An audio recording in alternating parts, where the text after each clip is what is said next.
Here we go again. Second time in, 3 weeks? Chiefs and Broncos, of course, are playing each other this weekend. This time it's in Denver.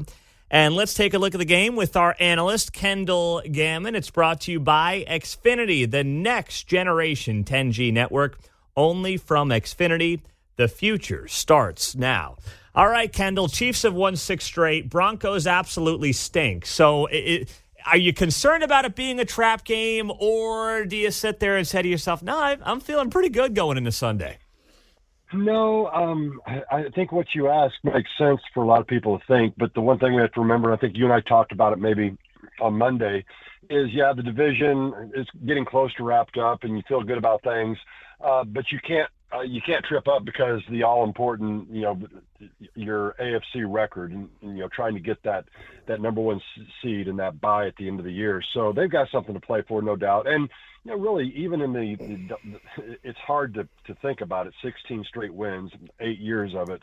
I mean, there's been lots of games where it comes down to the last possession, things going on. So it's not easy to have a rallying cry, quite honestly. I don't think I've ever asked you this, Kendall, but yeah, with the thing that you keep touching on, and you're right to point out, hey, now in the NFL, 7 teams from the AFC and 7 teams from the NFC make the playoffs. It used to be 6 and 2 would get byes. Now it's 7 and only 1 team gets a bye. So that bye is much more valuable, guarantees you home field as well. Do you like the 7 with 1 bye, or do you prefer the 6 with 2 byes? Oh, I like the 7 with 1 bye. I think it makes it more interesting for so many different reasons. And I think, putting 7 teams on either side in the playoffs makes it interesting as well. I've loved it since it came. I thought it was a great idea. A lot of reasons that they did it, and I think competitiveness and adding things. But the fact is, it added more games to the schedule, the playoff schedule, which is huge. And quite honestly, obviously football is about football, but it's about money too. And the amount of money that 2 extra playoff games generates is significant. Mm-hmm. All right, so the Broncos did get their second win of the year last week against the Packers. And talking to folks in Denver and watching that game, is there anything that Denver did that suggests they're turning some type of corner here, or was it just, 2 bad teams and someone had to win? Yeah, I think it was 2 bad teams that somebody had to win. I'd like to give you some eloquent speech about some things, but, I spoke to some reporters in Denver yesterday, and they're just like, you know what? Quite honestly, we didn't want to win because we need a QB. We need some things that needs to go on, and we need the loss so we can have a higher pick. So that's where they're at right now. Wow. That being said,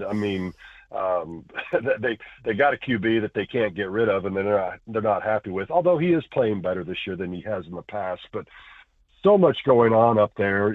From the Russell Wilson and the Sean Payton, and evidently some of the dialogue that was made public, I don't know, from this last game or the game before, where basically I had it explained to me yesterday. It was basically Russell Wilson just wasn't aware of the pass protection and how things were working, and he got hit and from the backside. I think Sean Payton just was irritated in the fact that you've got to know that that's a possibility. And we're hearing things now also that maybe in Seattle, they understood that Russell Wilson really couldn't do much, couldn't get to his second or third read, believe it or not, but he was so athletic back then and everything that he could deal with things, and they made it much easier for him.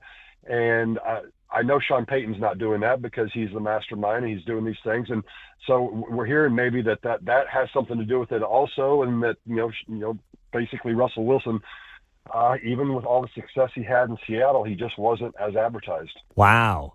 So where is that fan base and that media in Denver? Is it a Sean or Russell thing? The head coach, of course, as you noted, Sean Payton or Russell Wilson. Are people picking sides between those two guys? Is that how this is playing out? And if so, which side is winning? Well, probably so, but I'm not so sure. It's not a little of just, we don't want either one of them here, but the fact is they're both going to be there. The draft picks that were given up, not to mention all the money for each. So, of the two, I think Russell Wilson, because what I heard also yesterday from the reporters up there that I spoke with is, also Russell Wilson he's made some pretty big mistakes in terms of, when he comes in there and was talking about, all the bathrooms in his house and, getting ready to go there and shows a picture of his Bentley or things like that. And just kind of flaunted his wealth. And they're just like, you know what? We don't know what everybody thinks about Denver, but we feel like this isn't who we are. And he's alienated the fan base, I believe. That's interesting. Although I got to imagine all the influx Californians might like some of that. But you're right. The diehard Denver folks, they don't care for that kind of personality, it seems to me. No, that's what they talked about. But they are definitely down them. Yeah. All right. So what do you want to see the Chiefs then work on this weekend? I mean, I hate to be overconfident, but I mean, what do you say? You got the game next week, of course, in Germany. And that's a great game against the Dolphins. What do you want to see them work on in this one? I want to see Rashee Rice continue to elevate his game. I think he's coming on. I think there's some chemistry being developed. I suppose maybe more chemistry could be developed between Kelsey and Mahomes, but I don't know how. But you think that will continue. You got to look to the defensive side of the ball, see how Charles Omenihu performs this week again after a great opening week. And then, of course, with Bolton going down, you're going to watch Drew Tranquill a little bit because he's now in there and he's going to be the starter for the foreseeable future. So there's a lot of different things to look at, no doubt about it. And really, if you go back to that 19-8 win just a few weeks ago that the Chiefs had here in Arrowhead, that defense of Denver played pretty well. And so, there's some challenges up there. They won't take it for granted, I don't believe. I don't think they ever do. And again, I think this speaks to the leadership qualities of Big Red, Andy Reid, the head coach for the Chiefs, and how he deals with the players and how he leads the team. How big is it, too, that over this four-game stretch, I mean, really going back to the New York game against the Jets, that was the last time the Chiefs had any kind of long road trip. At the Vikings, short road trip, then 2 home games, Broncos, Chargers, now a quick road trip to Denver.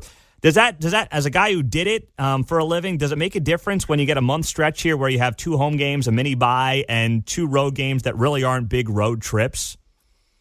Yeah, it really does. That's very interesting to bring that up because you do pay attention to how long the road trips are. And I mean, you're just sitting in a seat, but sometimes when it's just an hour or less trip right up to Denver and back, and as you mentioned, having kind of the buys or the mini buys, it does make a difference because you're in your bed more and you just in more comfortable confines. So, yep, it absolutely does. Well, they're going to pay for it next week going to Germany. Yeah, exactly.